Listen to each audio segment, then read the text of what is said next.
ulat na aming binantayan ang mga batang kargador sa fish port. Makulong mo sa akin, kahit bigay lang sa akin na 80, kaya sa 30. Tutulungan ko lang magulang ko. Sinawa na ako sa magulang ko eh. 50 kilos ang laman ng bawat banyera. Minsan daw, umaabot ng 50 banyera ang hinihila niya sa isang gabi. At ang mga biktima ng pedophilia. Binabol na. Nawakan niya. Sabi ko po, ayoko. Siya ay isang bastos na binababoy niya pagkatao ng yung anak ko, bakit niya ginagawa niya ng ganyan.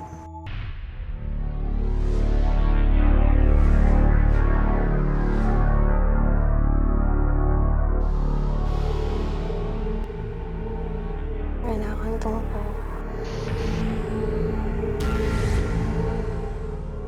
Pinapasubo ko yung binabol na. Nawakan niya. Sabi ko po, ayoko. Ito ang tinig ng mga munting anghel na may mapapait na karanasan. Sa mura nilang edad, nilapastangan ang kanilang dangal at karapatan.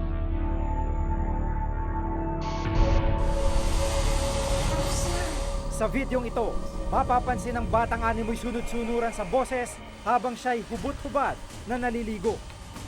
Pero ilang saglit pa, kakaiba na ang mga eksena. Sa video, makikitang pangmumulestyang ginawa umano ng isang dayuhan sa kawawang musmos. Itatago natin siya sa pangalang Catherine, 7 taong gulang. Sa kanyang bubot na katawan, nangyari na ang isang hindi malilimutang karanasan. Niyaya niya ako dun sa tricycle. Sa? Tricycle lang. Oo, sabi niya. Apasya lang. Pero pagdating sa isang tagul lugar, nagsimula ng umano'y pang-abuso sa kanya. Pinaliguan niya ako dun sa misming Tapos? karga-karga niya. Na? Karga-karga. Pinagsamantalaan umano siya ng taong inakala niyang tutulong sa kanya. Binabol niya. Nawakan niya. Ipit niya. Alam mo kung ano yung ginawa niya sa'yo?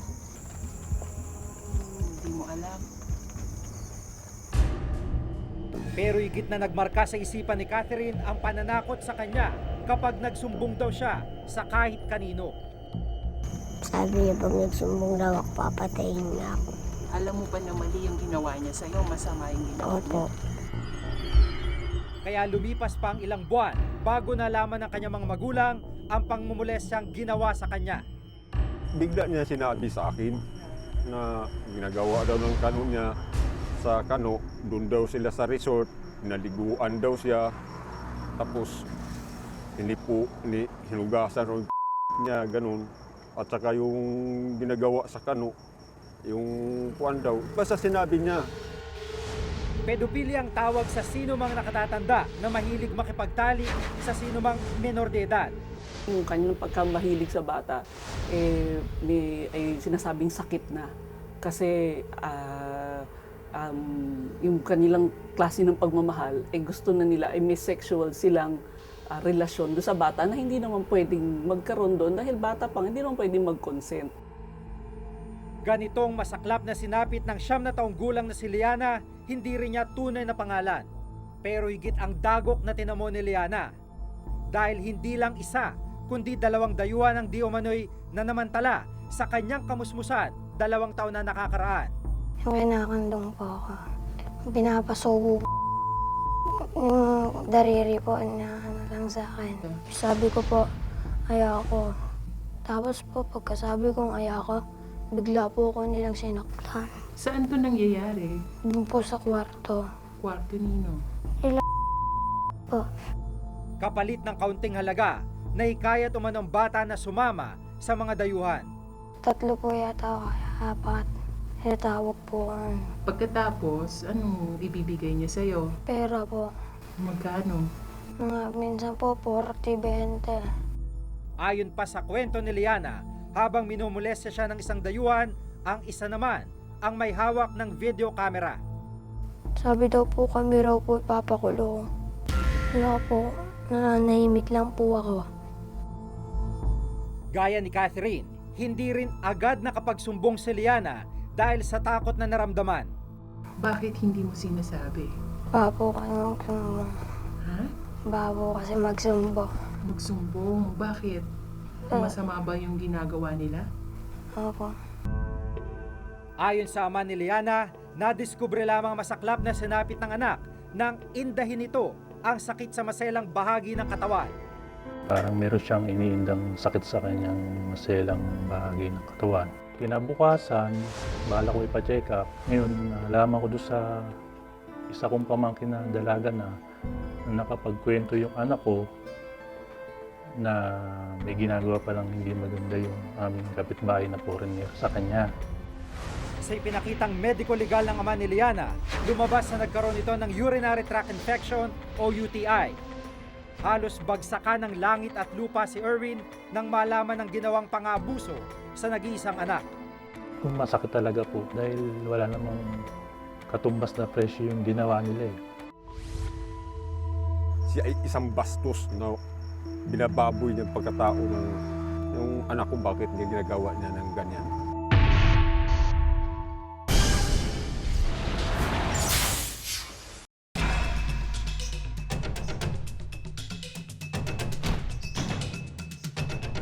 Team Kiko. Nahuli ang River Monster.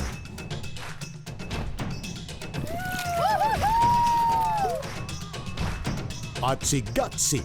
It's always great to see, a white shark in the water. Mabangis ang nakaharap sa Africa. Miyerkules sa Born to be Wild.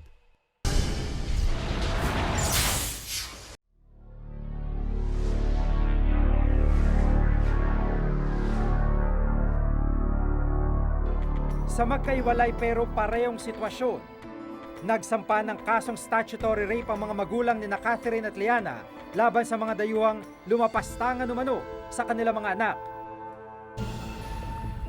Kaugnay na rin ito ng paglabag sa Republic Act 7610 o ang Special Protection of Children Against Abuse, Exploitation, and Discrimination Act.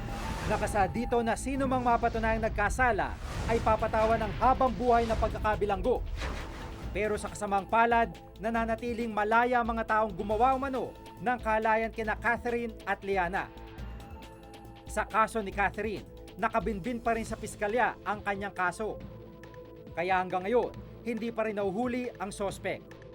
Masakit kung kahit siguro sino mang magulang na gusto ko rin na mabigyan rin siya ng yung gusto kong mangyari yung hustisya. Sa kaso naman ni Liana, ibinaba na lamang ng piskal sa kasong sexual assault ang 2 counts ng statutory rape na nauna nilang isinampa dahil umano sa kawalan ng sapat na ebidensya. Dahil dito, nakapagpiyansa ang mga dayuhan. Ang isa raw, nakalis na ng bansa samantalang ang isa, patuloy na namumuhay ng normal sa lugar malapit kina Liana. Ayon sa PREDA Foundation, pangkaraniwan na mga ganitong kinahinatnan na mga kasong sangkot ang mga pedopilya. Dahil na rin daw ito sa kabagalan ng usad ng hustisya. Ang pinakamarami ng kaso ganito ay nag-dismiss at the level of the prosecutor. Dahil sinasabi ang prosecutor, kulang talagang ebidensya. So maybe ang police hindi kaya sila mag-investigate. Mali ang gawin nila na nag-seize, kinuha nila ang evidence illegally kasi hindi marunong sila. Pero sa specific na crime na gusto namin isampa, meron kaming mga listahan dyan. Ano ba yung mga kukunin namin para maipasok namin yung mga elemento ng krimen. At ang mga tao ko dito sa WCPD, trained naman kami dyan. Sa pananaw naman ng Asia Against Child Trafficking o Asia Acts, malaking balakid rin daw ang pananaw ng ilan tungkol sa mga kasong ito. Dahil sa nahihiya yung pamilya, ayaw nilang aminin na ganito yung nangyari sa kanilang bata, yung kanilang mga anak, hindi na lang nila sasabihin o anuhin na lang nila, palalampasin na lang nila. Ayon sa Department of Social Welfare and Development o DSWD, nakapagtala lamang sila ng 59 na kaso ng mga batang inabuso ng pedopilya sa loob ng 5 taon. Pero sa tala naman ng PREDA Foundation, umabot na sa 100 kaso ng pedopilya na inilapit sa kanila sa parehong taon. Ang pinakamahirap dito sa sitwasyong ito, paano masupo yung problema, yung pagsusumbong ng mga pedophilia na biktima. Ibig sabihin ko, meron kang makikitang foreigner, Amerikano yan, European, Japanese, Korean, kasi hindi lang puti ang gumagawa nito, okay? Lahat ng klaseng bansa, pati Pilipino, ginagawa din yan. Ang pinakahamon sa amin, sino ang magsasabi? Sinong magsusumbong? Ang pagbabago sa lipunan natin para lalong mas mahusay natin maprotektahan ng mga bata ay talagang dapat manggaling sa lahat ng tao. Kasi mula sa mga magulang, mula dun sa mga pulis na tumatanggap ng report at ng mga nag-iimbestiga, sa mga social worker at pati na rin sa mga teacher na napakahalaga ng papel nila, na maaari silang lapitan ng mga bata. Lahat ito, sabay-sabay natin dapat pakilusin. Sa kabila nito, naninindigan pa rin ang mga magulang ni Catherine at Liana na ipaglaban nila ang karapatan ng kanilang mga anak hanggang sa lumabas ang katotohanan. Noong una, medyo mahirap sa akin na pumutok yung ganung issue. Naiiya na nasasaktan ako. Pero wala akong magawa dahil nandun Wala, kundi ilaban ko na lang ng hanggang sa makakaya ko.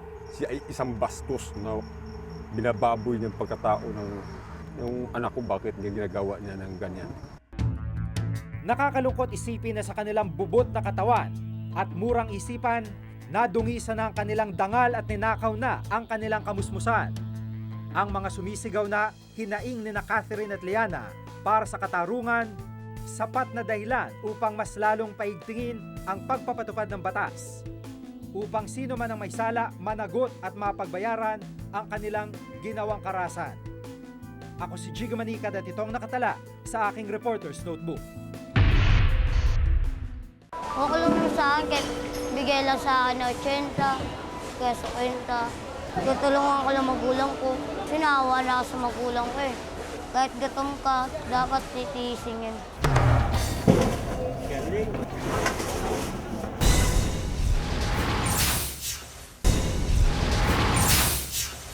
Ayon sa International Labour Organization o ILO, mahigit 2 milyong menor de edad sa bansa ang napipilitang magbanat ng buto.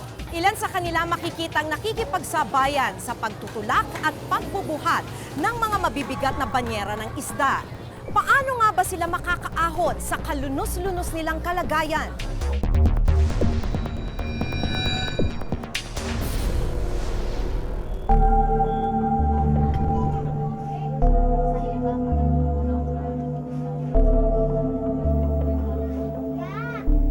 Sa maliit na barong-barong sa Navotas, inabutan naming naghahapunan si Norman, 11 taong gulang. Gabi na pero ngayon pa lang magsisimula ang kanyang araw.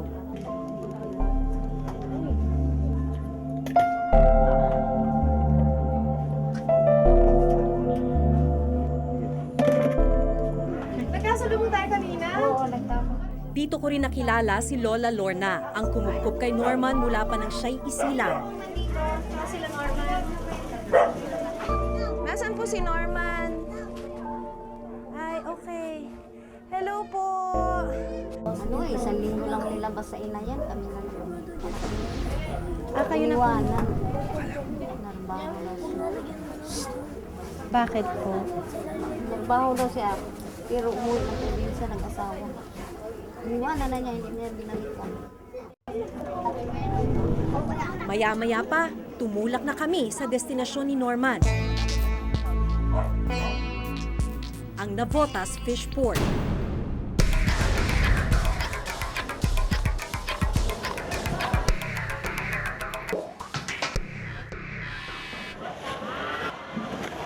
Sa murang edad ni Norman, tila ito na ang kinamulatan niyang palaruan.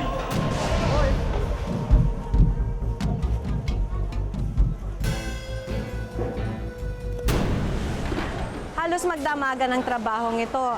Alas 10 na ng gabi pero hindi pa rin nakakarga yung mga banyera sa mga naghihintay na sasakyan. Makalipas lang ang ilang minuto, nagsimula na siyang magbanat ng buto. Gamit ang manipis na bakal na kung tawagin nila ay gancho, isa-isa niyang hinatak ang mga banyera patungo sa jeep na humahango ng isda.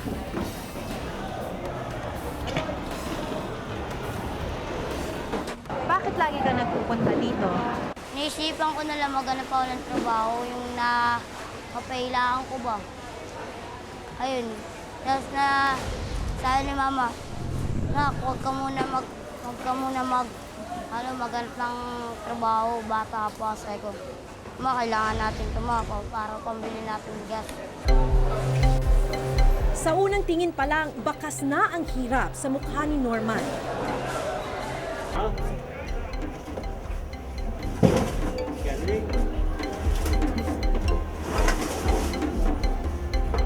50 kilos ang laman ng bawat banyera. Natanong natin si Norman kanina, ang sabi niya, minsan daw umaabot ng 50 banyera ang hinihila niya sa isang gabi. 50 kilo na katumbas ng isang kabang bigas ang kailangang hilahin ni Norman kada gabi. Ang bigat nito halos doble pa ng kanyang timbang. Ano pakiramdam mo pagka nagbubuhat ka ng mga banyera? Mapapagod ka rin pero mas mapapawisan ka rin, pawisan.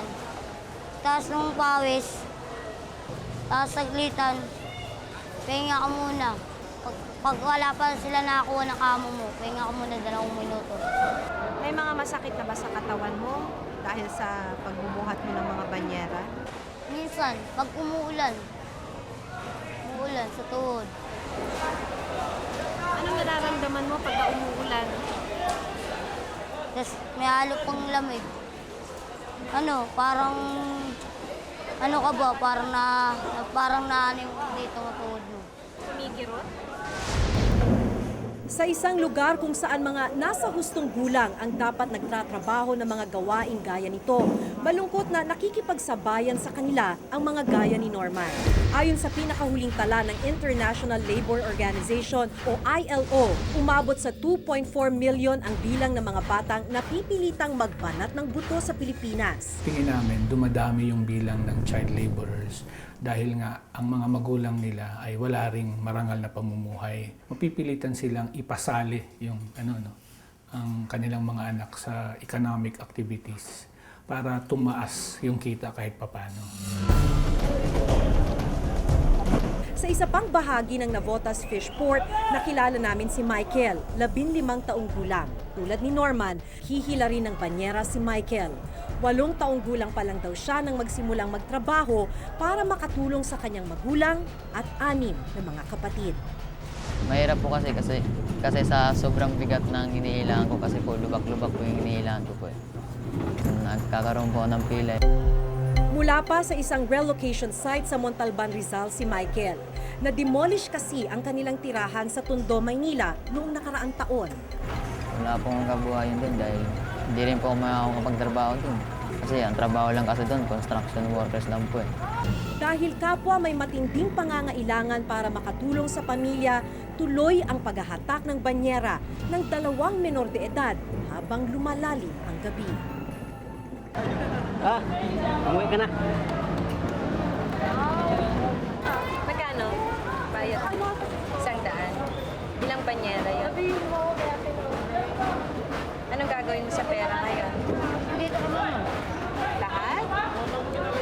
Wala kang ititira para sa'yo? Wala. Paano yung pagkain mo ngayong gabi? Bahala na sila, Mama. Maswerte pa raw si Norman sa gabing ito dahil kadalasan, kalahati lang nito ang kinikita niya. Okay lang naman sa akin kahit bigay lang sa akin ng 80, kaya sa 50. Tutulungan ko lang magulang ko. Sinawa na ako sa magulang ko eh. Titiisin muna kung kahit gutom ka, dapat titiisin yan. Habang si Michael, tuloy naman ang kayod para makarami ng kita. Naghahanap po ako ng nagpapabuhat pero pag wala po, umuwi na lang po ako dahil wala po talaga eh. Noong gabing yon, kumita si Michael ng 400 piso matapos ang 9 na oras na pagbabanat ng buto.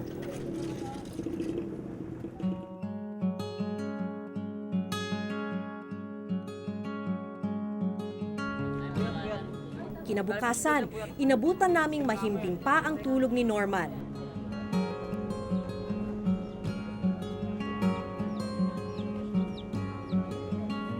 Habang si Lola Lorna, agad ipinambili ng bigas ang kinita ng apo kagabi. Ito raw ang pagsasaluhan nila sa tanghaling ito. Ramdam ko na yun. Kahit bata ako. Alam ko naman yung kahit pahirap kami. Kahit ulam pa namin asin, tinatsaga na lang namin.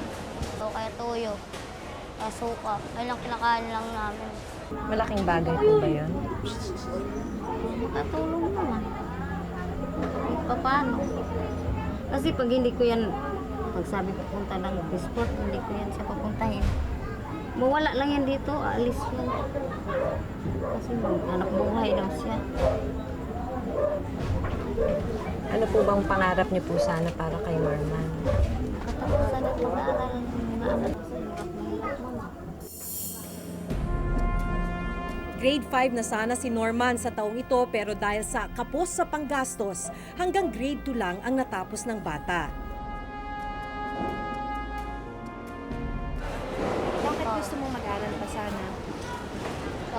Para tulungan ako mama ko.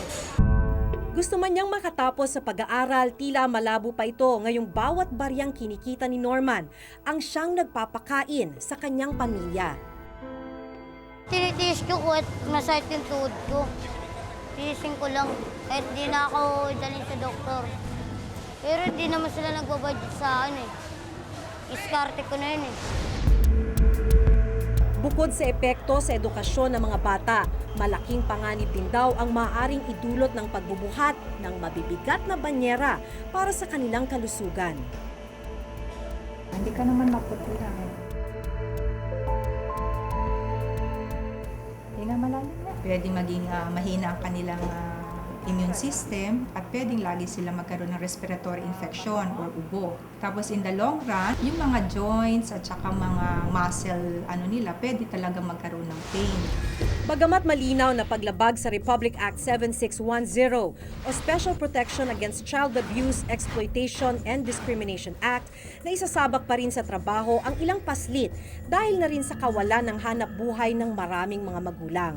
Pero giit ng ILO, hindi pa rin dapat isangkalan ang mga bata sa pagbabanat ng buto. Posibleng kahirapan, kawalan ng pamumuhay na maayos, pero hindi yun excuse. Kasi when you bring a child into this world, responsibilidad mo na maayos yung kanyang paglaki at you make sure na yung kinabukasan niya assured din. Ang aming sinasabi sa Pantawid Pamilya, ito yung mga batang nais naming tulungan, bibigyan ang magulang ng 300 pesos kada buwan, papasukin lang nila yung bata 85% of the time. Hanggang 3 bata sa bawat pamilya. Yun yung isang malawakang programa para masugpo ang child labor. Sa kanilang murang katawan, sila na ang pumasan sa napakabigat na responsibilidad. Sa kanilang murang edad, nalugmok na sila sa kalunos-lunos na kalagayan. Hanggat patuloy silang hinahatak ng lipunang tila nakalimot na sa kanilang karapatan. Hindi kailanman sila maiaangat, bagkus patuloy silang magiging biktima ng kahirapan. Ako si Maki Pulido at ito ang nakatala sa aking Reporter's Notebook.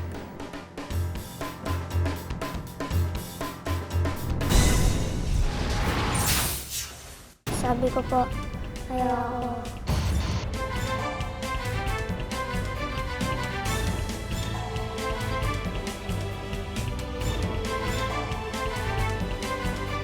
Sinawa na sa magulang ko eh.